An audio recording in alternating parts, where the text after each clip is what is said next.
Barka da zuwa Hausa Magic TV. Kar ka manta mai sauraro ka danna mana alamar subscribe da ƙararrawar sanarwa domin ta hanyar haka ne kawai za ka kasance da sabon shirye-shiryenmu da zarar mun ɗora. Mun gode masu sauraro. Manya-manyan hujjoji biyar da suka tabbatar da mutuwar shugaban ƙungiyar Jama'atu Ahlus Sunna Lid-Da'wati wal Jihad wadda aka fi sani da Boko Haram Abubakar Shekau daga bakin fitaccen masanin harkar shari'ar sirrin tsaron Najeriya Barista Audu Bula Mabukarti. Dalili na farko shine cewa shi kanshi wannan labari ya fara fitowa ne daga waɗansu jaridun Najeriya waɗanda muka san cewa suna da alaƙa ta kunda da sojoji da kuma jami'an tsaron Najeriya, wanda a cikin labarin sun nuna yadda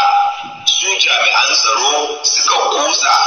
wayoyin 'yan Boko Haram guda biyu manya-manyan kwamandojin ISWAP suka jiyo su suna labari akan yadda suka je suka kashe Shekau din. Hujja ta biyu, akwai 'yan jaridu da muka san cewa suna da alaka ko kuma suna magana da 'yan Boko Haram bangaren su Abubakar Shekau din da kuma bangaren ISWAP din. Su kansu sun yi labarai akan yadda suka tattauna da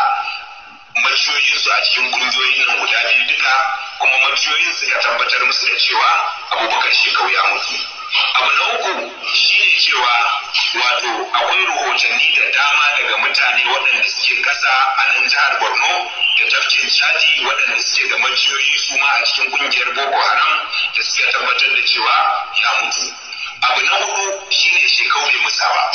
domin a baya mun san yadda idan aka yi labarin da ya dau hankali akan wani abu da ya shafi Shekau din, kamar wani sako da muka samu watannin baya wanda a ciki yake kuka, Shekau bai bata lokaci wajen fitowa ya karyata wannan sako ya ce ai tsohon sako ne ba. Haka kuma idan aka yi wani labari da bai ji daɗin shi ba, za ka ga ya fito yana maganganu. A yanzu an yi wajen sati biyu da wannan labari, amma har yau Shekau bai ce cikanka ba, wannan yake tabbatar da cewa ya mutu, domin da yana raye da yanzu ya fito yana wa mutane iskilanci, yana musu dariya, yana cewa gashi nan a raye amma ana cewa ya mutu.